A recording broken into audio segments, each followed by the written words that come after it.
Hello বন্ধুরা, catch with মোতে আমি তোমাদেরকে আবার একবার অনেক অনেক স্বাগত জানাই। বন্ধুরা, এই রকমের সুন্দর সুন্দর ডোরম্যাট আমরা বাজার থেকে কিনে থাকি, তার জন্য আমাদেরকে টাকা খরচা করতে হয়। এই রকমের সুন্দর নরম নরম ডোরম্যাট বাড়িতেই বানিয়ে নেব, বাড়িতে পড়ে থাকা একটা চাল আটার বস্তা দিয়ে। তো প্রথমে দেখো, আমি এক টুকরো বস্তা নিয়েছি, এটা একটা চালের বস্তা। তো এর মধ্যে এতটাই আমার কাছে ছিল, আগে ডিআইওয়াইতে আমি এটা ব্যবহার করেছিলাম। তো আজকে আমি এটা দিয়ে তৈরি করব একটা সুন্দর ডোরম্যাট। তো এখানে দেখো একটা মেজারমেন্টের জন্য, কারণ এটা আমি সার্কেল করব, তো যে কোনো তোমাদের কাছে বালতি টব যা থাকবে সেটা দিয়ে তোমরা এরকম ড্র করে নিতে পারো। তো দেখো এরকম ড্র করে নিয়েছি, আর এর সাথে আমি এখানে ব্যবহার করব একটা পুরনো বেডশিট। পুরনো বেডশিট আমাদের প্রত্যেকের বাড়িতেই থাকে, আর এটা ব্যবহার করলে কি হবে, জিনিসটা অনেকটা মজবুত হবে। এটাও দেখো এই রকম করে একই মেজারমেন্টে আমি এটা কেটে নেব। দুটোকেই এখন দেখো আমি কেটে নিয়ে চলে আসব। তো এটা খুবই সহজ, তোমরা ইজিলি তৈরি করতে পারবে। বাড়িতে পড়ে থাকা যে কোনো পুরনো বেডশিট, পুরনো শাড়ি এর নিচে দিতে পারো। তো দেখো আমি দুটো পিস রেডি করে নিয়েছি। এই পিসটা নিচে রাখবো, আর জুটের যে বস্তাটা আছে, লেখা লেখা পার্টটা আছে, ওটা নিচের দিকে দেবো, আর যে পরিষ্কার পার্টটা আছে এটা উপরের দিকে দেবো। দিয়ে দেখো এটাকে আমি প্রথমে সেট করে নেবো, তারপর এটা সেলাই করব। তো 4-5টা সেলাই করতে হবে। তো তার আগে দেখো এখানে আমি কি করব, বল পিন লাগিয়ে নেব। বল পিন লাগিয়ে নিলে কাপড়টা জায়গা থেকে সরবে না, আর ইজিলি এটা স্টিচ হয়ে যাবে। তো দেখো এখানে আমি 4টা বল পিন চারদিকে লাগিয়ে দিচ্ছি, তারপর এটা আমি সেলাই করে নিব। এবার দেখো মেশিনে চলে এসেছি। প্রথমে কি করব, এই যে বস্তাটা আছে এটা নিচের দিকে দেবো, আর যেটা চাদর আছে এটা উপর দিকে দিয়ে এরকম করে পুরো গোল করে সেলাই করে নেবো। তো খুবই ইজি, আর খুব তাড়াতাড়ি তোমরা এটা তৈরি করতে পারবে, দেখতেও কিন্তু খুব সুন্দর হয়। তো বাড়িতে এরকম অনেক পুরনো জিনিস থাকে যেগুলো আমরা ফেলে রেখে দিই, আর সেটা কিন্তু কাজে লাগাই না। আর এই বর্ষাকালে আমাদের এখন অনেক পাপোশের দরকার হয়, এটা দিয়ে আমরা ব্যবহার করতে পারি। আর এই দেখো আমার কাছে একটা ছোট কাপড় ছিল, সেটা আমি এইভাবে কেটে নিয়েছি, আর দুটোকে জয়েন করে নিয়েছি। এরপরে একটা কোণাতে আমি এটা রাখবো, এরকম করে রেখে এটা সেলাই করার পরে এরকম একটা কোণাতে এরকম করে রাখবো, যে কোনো জায়গাতে একটা রেখে এটা সেলাই করে নেবো। তো চলো মেশিনে দেখিয়ে দিই কীভাবে করছি। এইভাবে রেখে দেখো এরকম করে আমি পুরো গোল করে সেলাইটা করে নেব। তো এতে কি হবে, এর যে রাফ এজেসটা আছে সেটা আর দেখা যাবে না, এটা একদম ফিনিশিংয়ের সাথে রেডি হয়ে যাবে। তো দেখো আমি পুরোটা সেলাই করে নিয়েছি 4-5টা, আর এইভাবে রেডি করে নেওয়ার পরে এটা জাস্ট এরকম করে টার্ন করে নেব। তা আসলে তোমরা বুঝতেই পারছো কিভাবে করছি।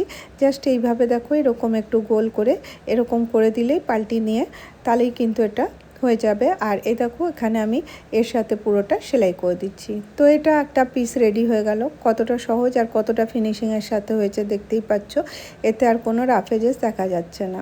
এবার একটা আমি স্কেল নিয়েছি, আর এখানে চক নিয়েছি। এবারে এখানে আমি দাগ দিয়ে দিচ্ছি। তোমরা দাগটা তোমাদের ইচ্ছে মতন প্যাটার্ন ড্র করতে পারো, আমি একদম সিম্পলভাবেই করছি। এটা যেভাবেই করো এমনি দেখতে খুব ভালো লাগে। তো দেখো এরকমের অযথা পড়ে থাকা যে কাপড়গুলো থাকে, আমরা ভাবি এগুলো কোনো কাজের না। আর এই চালের বস্তা তো আমরা হয়তো পা পোছার জন্য ইউজও করি, কিন্তু জাস্ট হয়তো এরকম ডবল করি আর পা পুছতে স্টার্ট করে দিই। আর কিন্তু যদি এরকম করে একটু সুন্দর করে বানিয়ে নেব, তাহলে এটা দেখতেও ভালো লাগবে। তো এখানে আমি নিয়েছি পর্দার কাপড়। তো এই দেখো এগুলো আমি অনেক ডিআইওয়াই করেছিলাম, সেখানে ব্যবহার করেছিলাম। এতটুকুই কাপড় ছিল, সেটা আজকে আমি ব্যবহার করে নেব। তো সেই জন্য ছোটো ছোটো টুকরো টুকরো কাপড়ও তোমরা কখনো ফেলবে না, সেটা জমিয়ে রেখে দেবে, যখন দরকার পড়বে সেটা ইউজ করবে। এবার দেখো আমি একটা চক দিয়ে স্কেল দিয়ে এরকম করে মার্জিন টেনে নিচ্ছি। খুবই সহজে তোমরা এটা করতে পারো, নানান রকম প্যাটার্নে করতে পারো, আর এটা হওয়ার পরে দেখতে কিন্তু খুব সুন্দর লাগে। এবার দেখো অনেকগুলো আমি স্ট্রিপ এখানে কেটে নিয়েছি। এবার চলো এটা কিভাবে করব, তোমরা আসলে বুঝতেই পারছো কিভাবে করব। এরকম করে নেব, নিয়ে এটার মধ্যে লাগিয়ে সেলাই করা শুরু করব। তো সেলাই করার জন্য খুবই সহজ, এরকম করে রেখে এরকম ফ্রিল দেওয়া শুরু করে দেবো। তো আগেও তোমরা ফ্রিল রেডি করতে পারো, কিন্তু সময় বেশি লাগবে বলে আমি আর সেটা করি না। যখন এটা সেলাই করি তার সাথে ফ্রিল দেওয়া শুরু করে দিই। তো দেখো এরকম একটু একটু কাপড় ভেতরে দেবো, আর এরকম করে সেলাই করতে থাকবো। আর এতে একটা প্যাটার্ন তৈরি হবে, আর এটা দেখতে কিন্তু খুব ভালো লাগবে।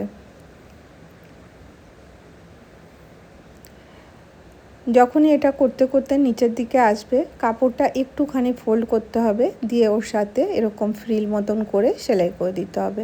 তোমরা চাইলে জাস্ট ফ্রিল না দিয়ে এরকমই এটা প্লেনভাবেও সেলাই করতে পারো, কিন্তু আমার মনে হয় এরকম একটু ফ্রিল দিলে দেখতে ভালো লাগবে।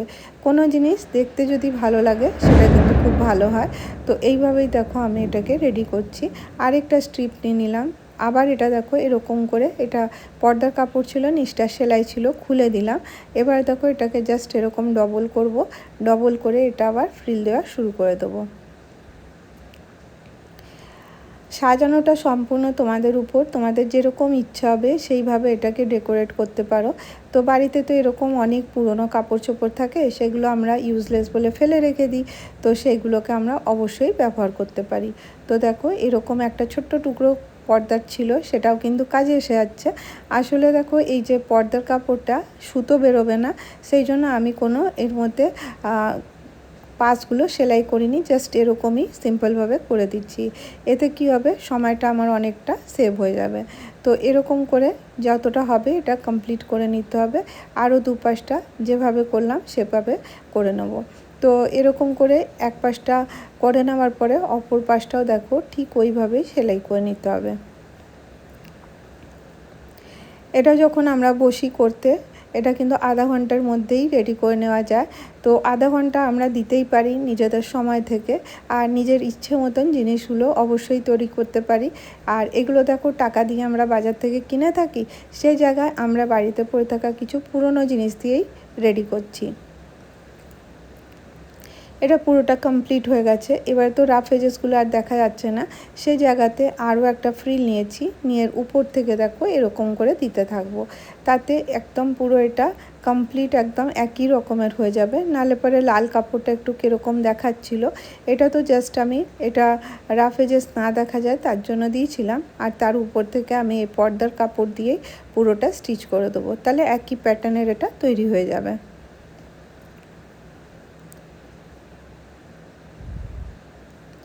দেখো কতটা সহজ আর কত তাড়াতাড়ি তোমরা এটা তৈরি করতে পারো। তো ফাইনাল লুকটা দেখো একদম ফিনিশিংয়ের সাথে তৈরি হয়ে।